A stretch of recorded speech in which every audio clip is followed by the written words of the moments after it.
Welcome to Destination Deanna. I'm Deanna, love guide to all and kept wife strategist to the women I'm called to serve. Please consider my channel your self-help learning library for love. Join me every Monday at 1 p.m. Central Standard Time for our weekly coaching gem, where I give guidance to elevate your love experience. And on Wednesdays at 1 p.m., tune in for Sounds About Wife, where I give my unique wife perspective and prepare professional women like you to become kept wives. So hit that subscribe button and let's start this love journey together. See you soon, my loves.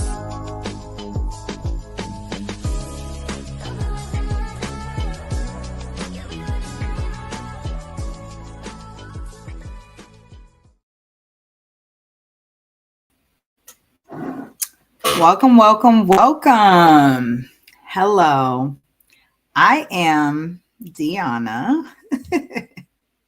Welcome into the Keptiverse here on Destination Deanna. So, if you are new, I'm Deanna, the kept wife strategist, and I help women avoid marrying wrong, and I equip them to marry well, thrive in marriage, and become kept. So, welcome to this week's episode of Sounds About Wife. And it is episode 21, Why Your Husband Doesn't Initiate Romance. And of course, because I always give the winning strategy, how to fix it.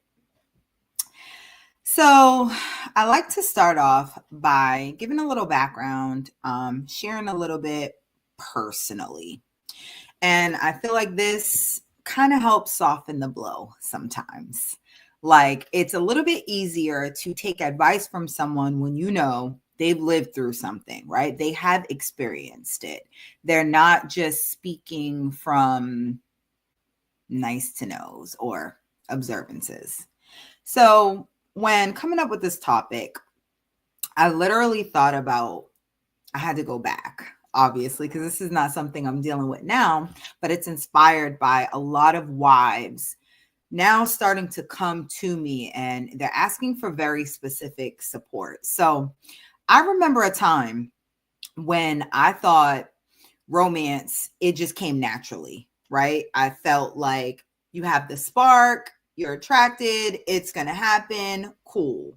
I thought that, a man in love, he would just always be planning dates. He would just always be buying the flowers, sweeping his wife off her feet just because. This is what I thought, right?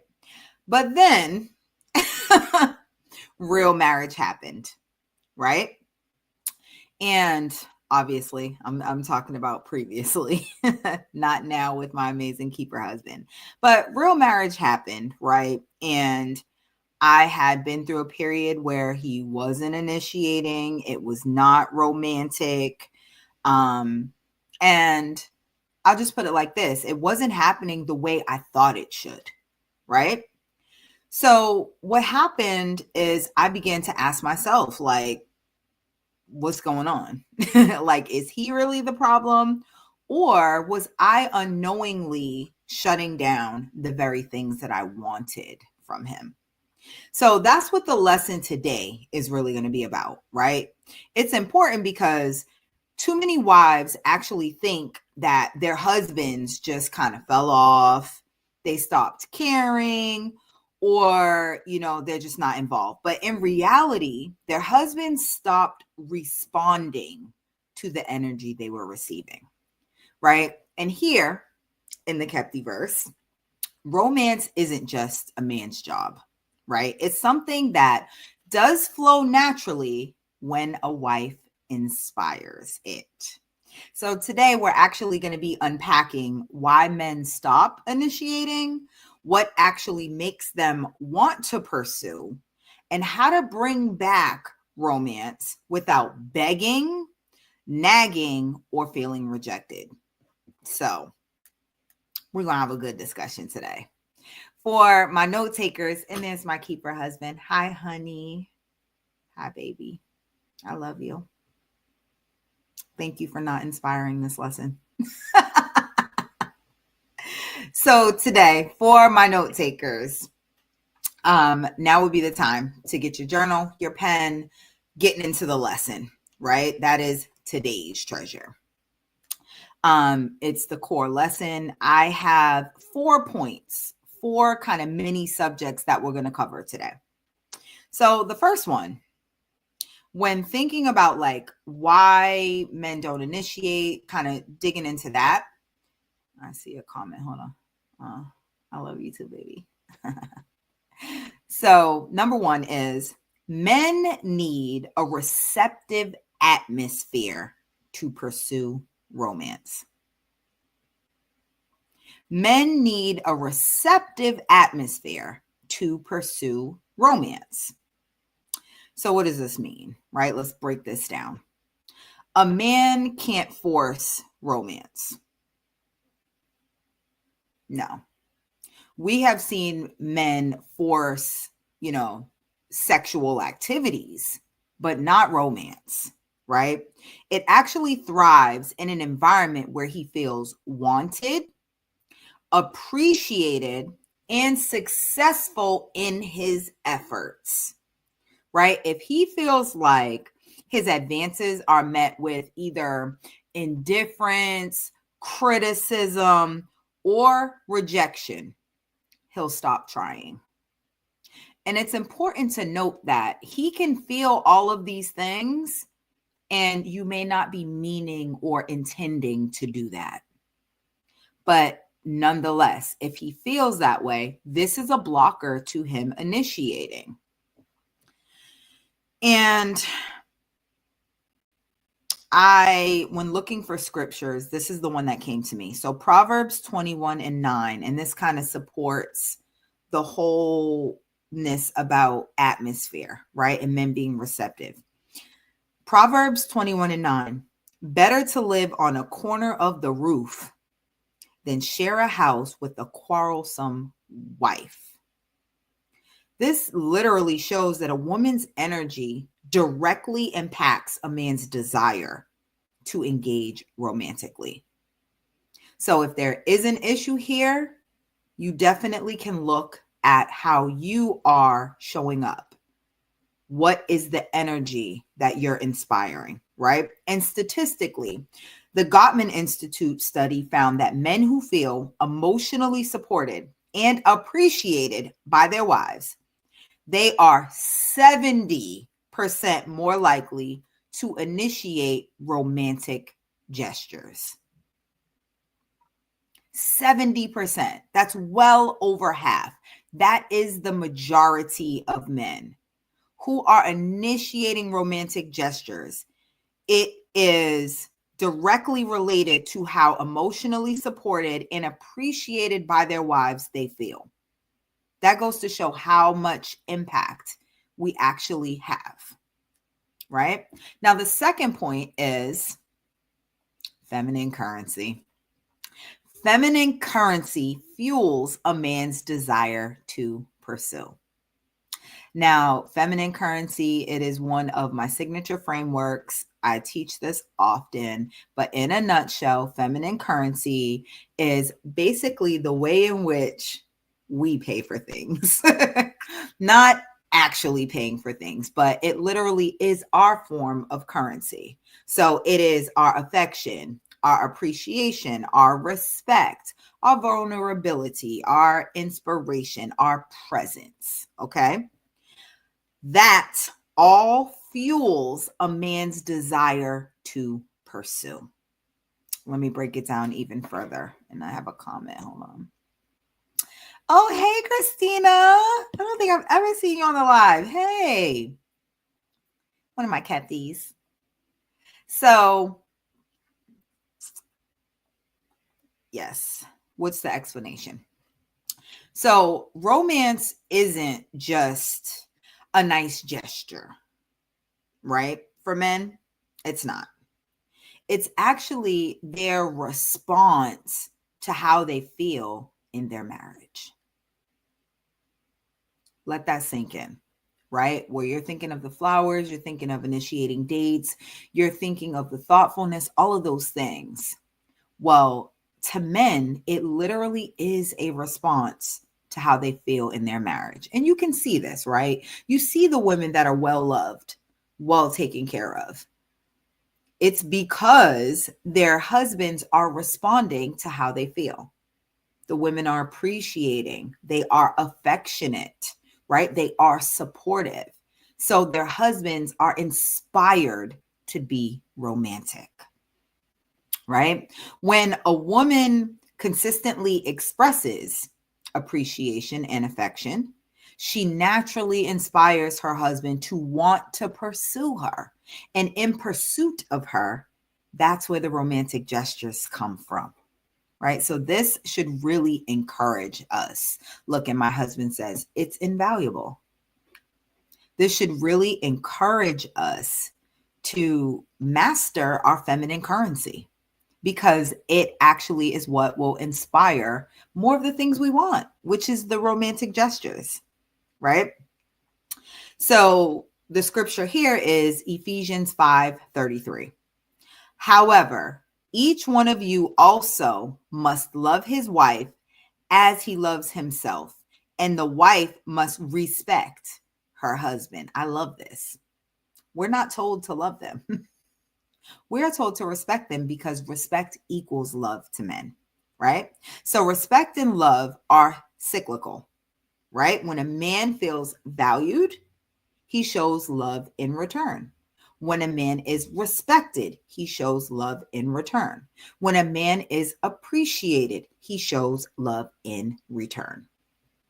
And studies show that couples who regularly express appreciation for each other's efforts have 50% more romantic engagement. Remember, we said it's cyclical, right? So one hand is washing the other. Number 3, and this is, I had to phrase this as a question because I really want you all to kind of ponder on this, right? Are you giving off masculine provider energy without realizing it? Now, when a wife constantly operates in control mode, right, decision-making mode, or problem-solving mode, she unknowingly shifts the dynamic from romantic to transactional, business-like, right? A man needs space to lead, to initiate, to pursue, to provide, without feeling like his wife has already filled the role.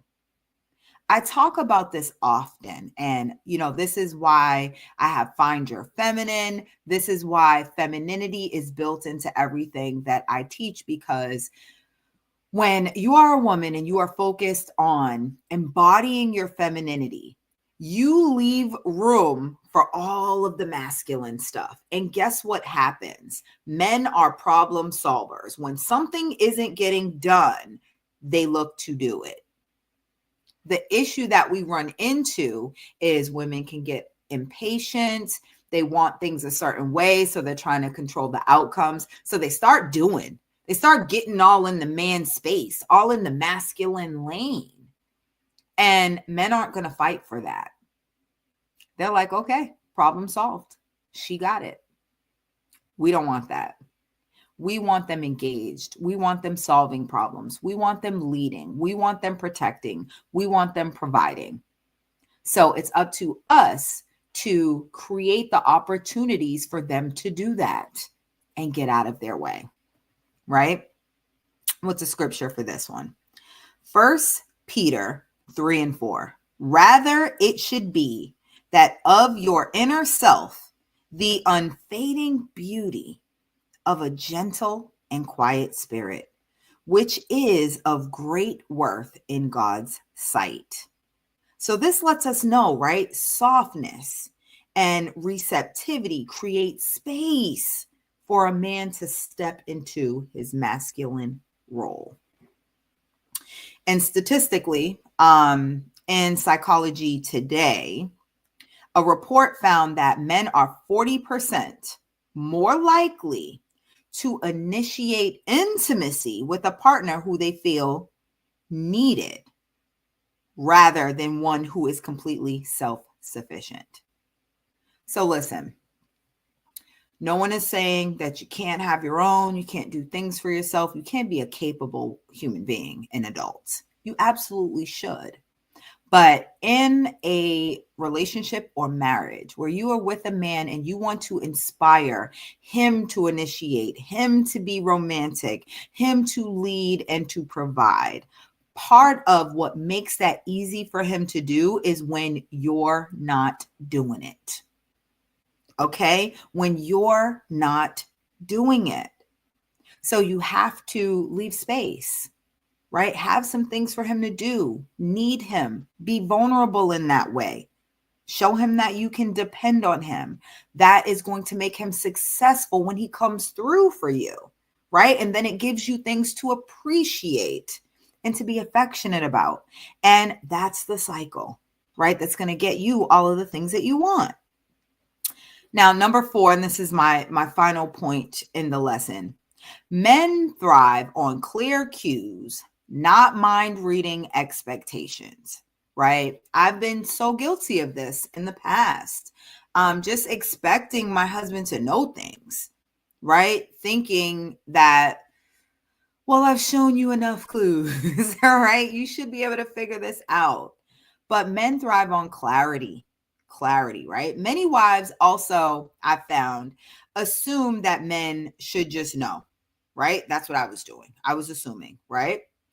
Men should just know what they need, what they want them to do. But the truth is, men actually respond best to clear and positive guidance, not control, not directives, right? Not instructions, but guidance.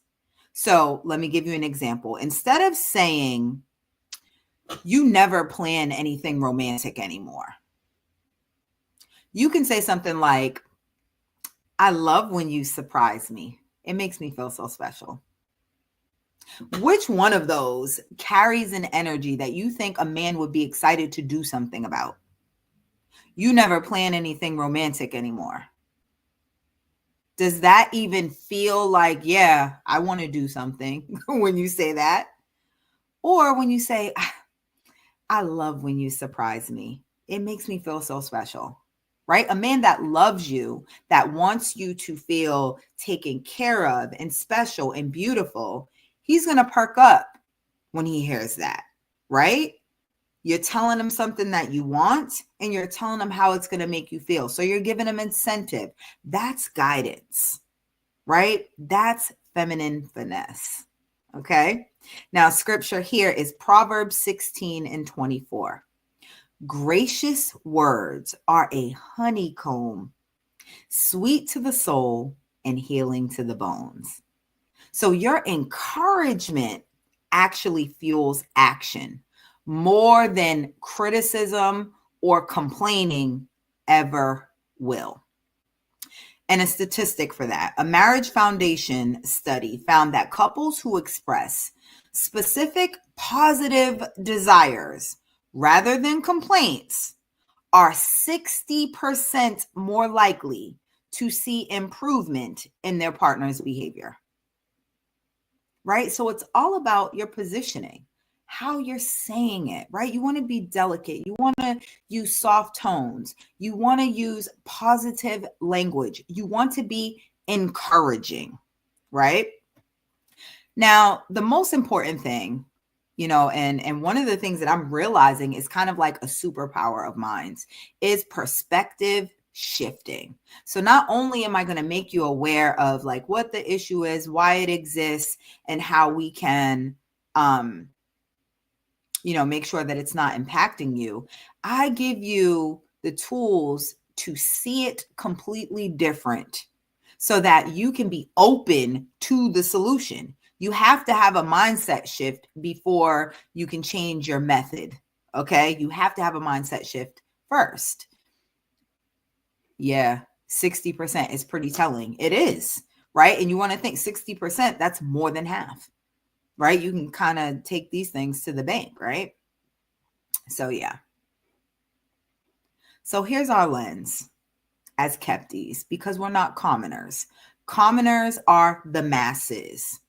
They are people that will not do the uncommon thing to get the uncommon results. They do common things, and that's why they get common results. Well, here in the Keptiverse, we have a Kepti lens. That's our specific mindset and the perspective shift that we are making to see real lasting change, right? So in the Keptiverse, it's important to know that we see and know that romance isn't a demand. It's actually an invitation, right? Commoners have it kind of twisted. They think a man is just supposed to initiate, plan, pursue, like that's just how it goes. Yes, a man has to have these things in him already. I do agree with that. However, the reality is that keepers move when they are inspired. They are inspired to do so, right? So if your husband used to initiate, but he no longer does, that's not because he just got comfortable. And I know that that feels kind of good to say, right? It feels good to lean on that, but it's not just because he got comfortable or he stopped caring. That's not it. It's because something about the way he feels in the relationship or marriage has shifted. That's why. Masculine men, they thrive on two things: feeling successful in their efforts and feeling wanted by the woman that they chose. So you got to check those two things, right? If your keeper doesn't feel like his romantic gestures land well, get acknowledged, or they're not being met with warmth or enthusiasm, he will definitely start to pull back. Right? Think about it. Like, think about it really. Would you continue giving to someone who never appreciated it? I know in our unhealthy, unhealed days, maybe, but not now. We've done the self work, right? We are improving. We love ourselves. We know what we deserve. So we show up as our best selves, right? So we are not going to expect someone to keep giving to us if we are brushing off their efforts, if we're side eyeing them, if we just act as if we deserve it and shouldn't appreciate it, right? We don't want to do that. A keeper wants to pursue his wife. He definitely does. But the difference between the wife who is regularly wooed and romanced and the wife who feels neglected, it isn't luck. Let me tell you, it's not luck. It's literally how she makes her man feel about pursuing her. If he feels like, oh, my pursuit is acknowledged, my pursuit is appreciated, right? My pursuit gets me affection, they're more inspired to keep doing that, right? So that's the shift that needs to be made, right? Instead of asking, why doesn't he initiate? We're going to ask, how can I inspire him to want to? That's the shift, right? This single mindset shift makes all the difference, right? Because when a man feels like his efforts are appreciated, desired, and he feels successful, he naturally pursues more. And that's what separates us, right? That's what separates a kept wife from a commoner. Now, what's the strategy?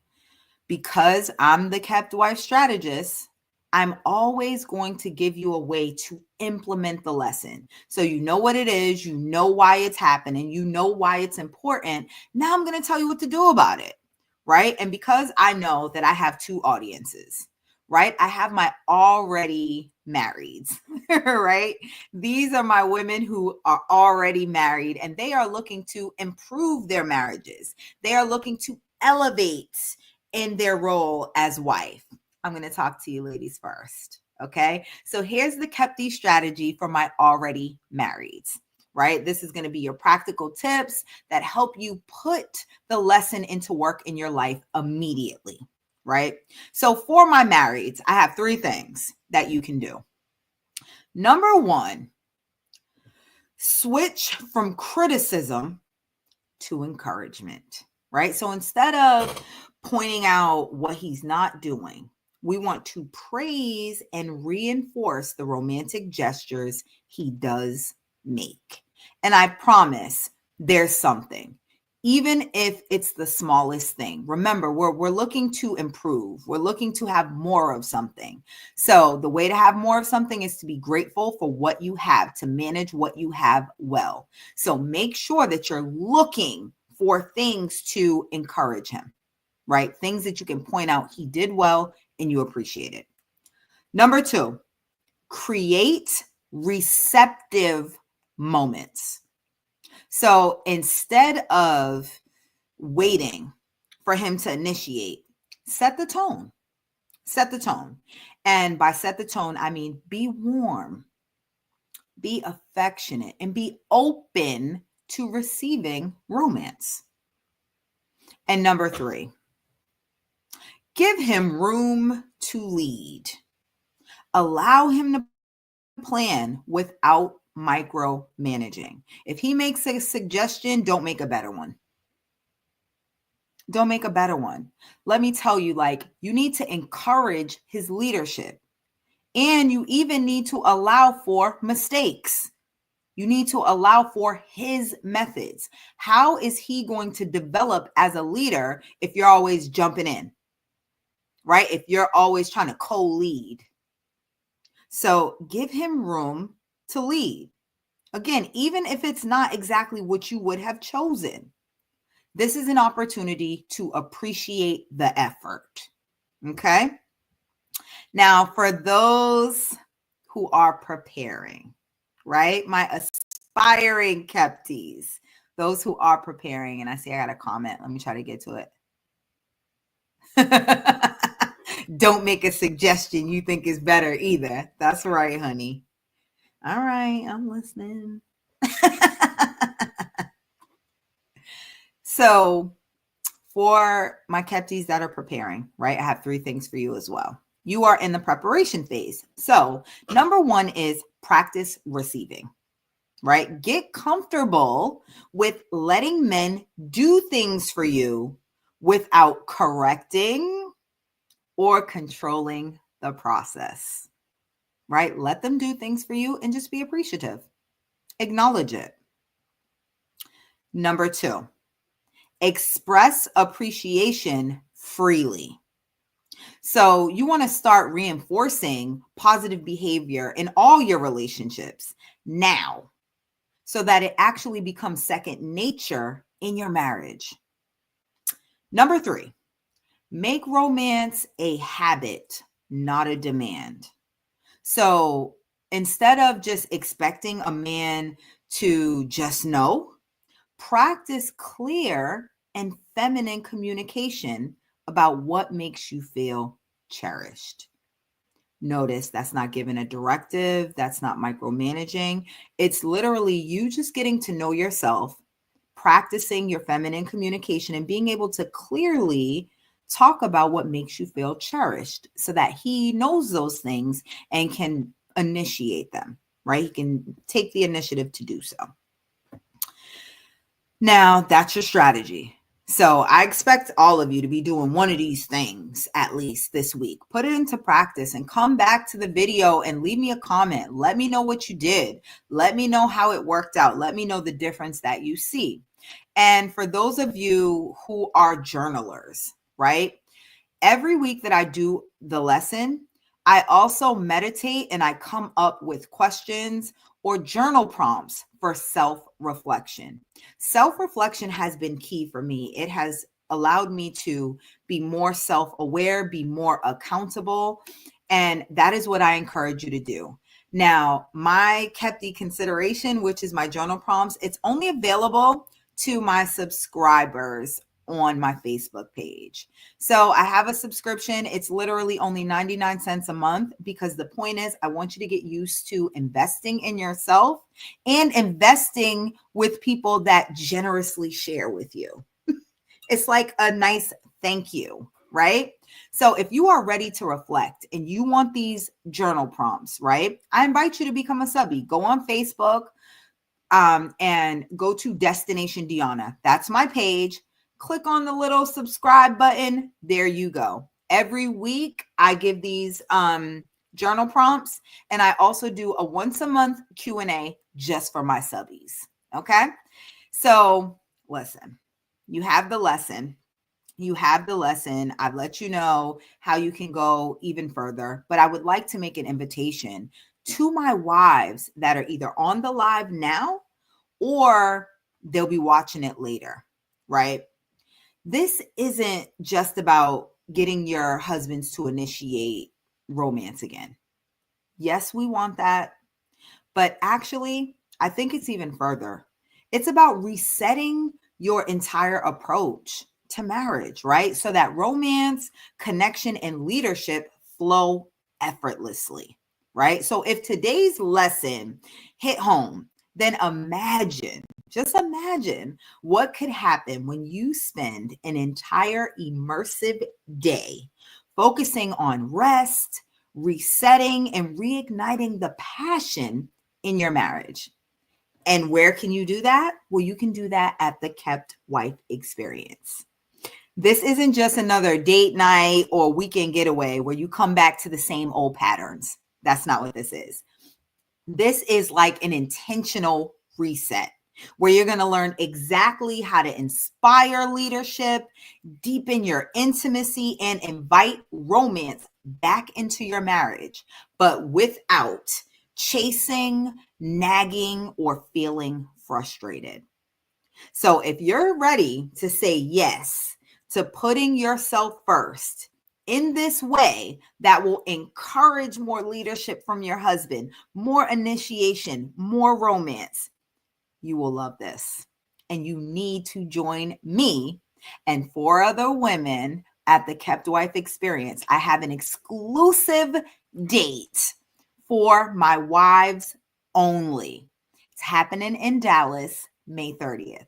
You fly in the night before on May 29th so you can get a full night's rest and you spend an entire day in captivity with me. I've planned everything for you. All you have to do is show up and be beautiful and enjoy being kept. So if you want to know more about that and you want to reserve your space, I'm inviting you because right now I have an early bird promotion that is ending on March 31st. So you need to take advantage. Send me a text at 214-434-78. Oh, girl, wait a minute. Am I saying my wrong number? Yes, 7897. I had to think. I don't know my own number. 214-434-7897 to reserve your spot or get more information about the Kept Wife Experience. All right, so that's for my wives.